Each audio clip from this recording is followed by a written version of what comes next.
आप देख रहे हैं राष्ट्रीय न्यूज नेटवर्क। मेरा नाम मोहम्मद जाबिर है। मैं महू शहर की जामा मस्जिद में इमाम हूँ। मैंने आप मीडिया साथियों को इसलिए बुलाया है कि मुझे ये खबर मिली है सोशल मीडिया से के थ्रू, चूँकि ये बाकायदा पूरे देश में ये माहौल बनाने की कोशिश की जा रही है या खबर फैलाने की कोशिश की जा रही है कि मुसलमान को इंडिया की जीत से नाराज़गी थी और इस तरह से ये मामला बिगड़ा है और मुसलमानों की वजह से ये सब कुछ हुआ है। ये एक गलत बात फैलाई जा रही है और इस चीज़ से हमें बहुत दुख हुआ है। मुस्लिम कौम को या मुस्लिम समाज को इस तरह बदनाम करने की कोई ज़रूरत नहीं है। मुसलमान भी इसी देश के वासी हैं।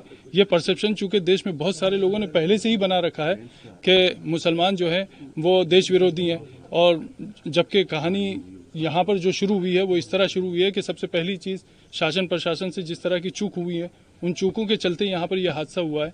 दोनों तरफ के लोगों से की सहमति, शासन की, प्रशासन की मौजूदगी में और बीचवानी में रखकर ये बात तय हुई थी कि जामा मस्जिद के इस रूट से किसी तरह का जुलूस नहीं निकलेगा। रात को जो जुलूस निकला उसकी पहली बात तो कोई परमिशन नहीं थी, उसकी कोई आगवानी करने वाला नहीं था। वो एक उपद्रवियों की भीड़ थी। वो इंडिया की जीत के नाम पर मस्जिदों और धर्म स्थलों के बाहर सिर्फ शोर शराबा करना और नारा करना उनका काम था। लोग नमाज से जब निकले हैं तो उस वक्त में ये भी हुआ है कि सुतली बम मस्जिद पर फेंका गया। अब इसका इंडिया की जीत से क्या लेना देना था? क्या मस्जिद पर बम फेंकने से इंडिया की जीत का जश्न मनेगा? ये बहुत बुरी बात हुई है और इस चीज़ का हमें बहुत दुख है कि एक तरफ गलती करने वाले गलती कर रहे हैं, दूसरी तरफ कुछ लोग ऐसे हैं जिनके हाथ में किसी भी तरह का सोशल मीडिया का कोई सा भी प्लेटफॉर्म या आईडी है तो वो उसके थ्रू ये फैलाने की कोशिश कर रहे हैं कि मुसलमान जो है वो देश का विरोधी है और इंडिया की जीत से उसको तकलीफ है वगैरह वगैरह वगैरह। हम इस चीज़ से बहुत दुखी हैं और बहुत साफ साफ कहना चाहते हैं कि हमारी मस्जिद न पाकिस्तान में है, न हमारे महल्ले बांग्लादेश में है।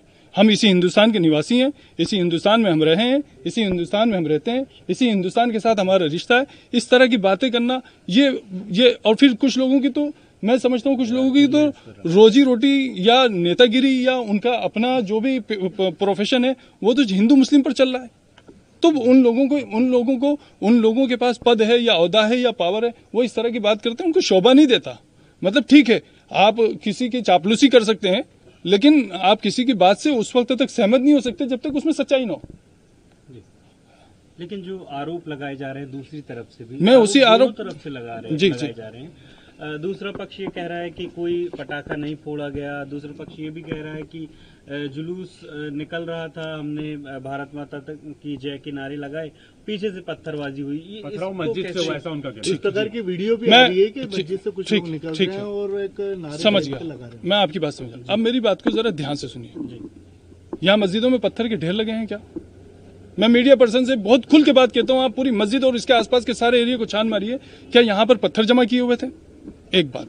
दूसरी बात, मेरा बुनियादी सवाल यह है कि जिस एरिया से जुलूस नहीं निकलना प्रशासन की मौजूदगी में बीचवानी में रहकर दोनों पक्षों के बीच तय हो चुका था, उस वक्त में जुलूस का उसी रूट से निकलना, बगैर आगवानी करने वालों और उसके संयोजकों के बगैर निकलना, नारों के साथ निकलना, नमाज के वक्त में निकलना, क्या ये सब इस देश में मतलब पनपने की बातें हैं या महू में इस तरह सद्भावना पैदा होगी?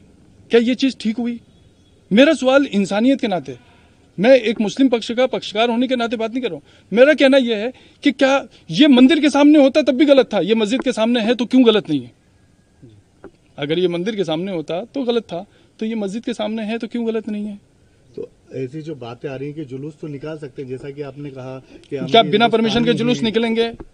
मैं आपसे लिखा हुआ ले लूं? नहीं, देश की जीत के जुलूस के लिए कोई रूट तो होता है, कुछ गाइडलाइंस तो होती हैं, कुछ तो व्यवस्था होती है। नहीं तो पॉलिटिक्स अगर कोई वो होता तो बिल्कुल गाइडलाइन होती है, तो देश की जीत का तो नहीं, देश की जीत के जश्न, आपने बताया, मेरी बात सुनो, देश की जीत के जश्न के लिए कुछ तो थोड़ा तो कहीं तो कुछ तो पाबंदी होगी ना। जो वीडियो मार्केट में चल रहे हैं उसमें मुस्लिम समाज के लोग पत्थर फेंकते हुए नजर आ रहे हैं, उस पर क्या कहना है? नहीं, दूसरी तरफ से तो फूल आ रहे थे, बस यही कहूंगा मैं। यानी कि दोनों तरफ से पथराव हुआ। बिल्कुल ठीक है, मैं मान रहा हूँ ना भाई, पथराव ऐसा नहीं, मैं ये नहीं कह रहा हूँ। अब रात को मुझे किसी मीडिया पर्सन ने पूछा कि साहब जिन लोगों ने किया है वो उपद्रवी थे, मुसलमान में जिनके रिकॉर्ड खराब है उन्होंने किया, तो मैंने कहा उधर से तो दूध के दूल्हे फेंक रहे थे। ये तो कोई बात नहीं हुई ना, मतलब अच्छा नहीं लगता। कोई एफआईआर वगैरह की गई है? नहीं, मैंने पर्सनल अभी कोई एफआईआर नहीं की है, लेकिन मेरा लोगों से, सभी तरफ के लोगों से मेरा यह आह्वान है कि अगर किसी का वाकई कोई नुकसान हुआ है तो उस नुकसान के लिए वो पुलिस को आगाह करें और अपनी नुकसानी की रिपोर्ट वाकई सच्चाई के साथ जो बात है वो प्रशासन के सामने रखें, ताकि उसके दिल में ये नहीं रहे कि भाई प्रशासन में किसी तरह की जो है निष्क्रियता है। एक चीज़। दूसरी चीज़ मैं एक और कहना चाहूँगा, जो आप लोगों से मीडिया वालों से आप बहुत बहुत प्यार के साथ कहना चाहूँगा कि प्लीज़ मेरी कौम पर इस तरह के इल्ज़ाम मत लगाएं। आपका नाम बताइए। मेरा नाम मोहम्मद। प्रेस वाले थोड़ी लगा रहे हैं। नहीं, इस तरह के इल्जाम, देखिए सुनिए मेरी बात सुनिए। एक और सवाल उठता है कि अभी तक जो कार्रवाई हुई है शासन प्रशासन, पुलिस प्रशासन की तरफ से, उससे आप संतुष्ट हैं? अभी तो आने वाला वक्त बताएगा कि कितनी संतुष्टि मिलती है, कितनी नहीं मिलती, क्योंकि प्रशासन को भी काम करने के लिए अपना टाइम चाहिए और बिल्कुल होना चाहिए, रहेगी। और आप हमसे कहिए कि हमें क्या करना है, हम करने के लिए तैयार हैं, शांति के लिए क्यों नहीं करेंगे।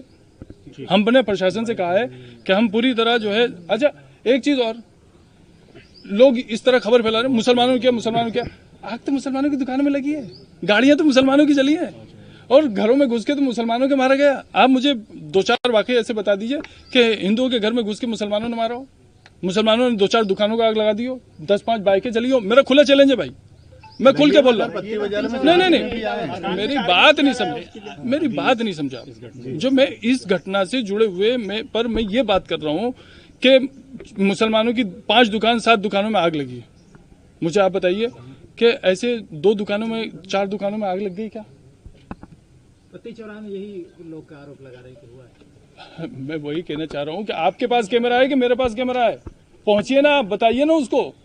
अगर मैं बता दूंगा यहाँ पर कि एक मिनट मैं अगर ये बता दूंगा कि यहाँ मुकेश भाई की दुकान में आग लगी है तो आप लोग सब पहुंच जाएंगे। वहां जाने के बाद जब पता चलेगा कि मोहम्मद भाई की दुकान में आग लगी है तो आप वापस कैमरा लेके आ जाएंगे। ये कुछ मीडिया पर्सनों की सच्चाई है। काजी साहब, हमने दोनों पक्ष दिखाए हैं। समस्या ये है कि दोनों पक्ष से एक ही तरह के आरोप लगाए जा रहे हैं मीडिया पर। अच्छा, मीडिया पर दोनों तरफ का? नहीं, मीडिया पर भी वो एक ऑन अ लाइटर नोट कि वो मीडिया पर नहीं, बस एक दूसरे पर दोनों ही पक्ष के एक जैसे आरोप हैं।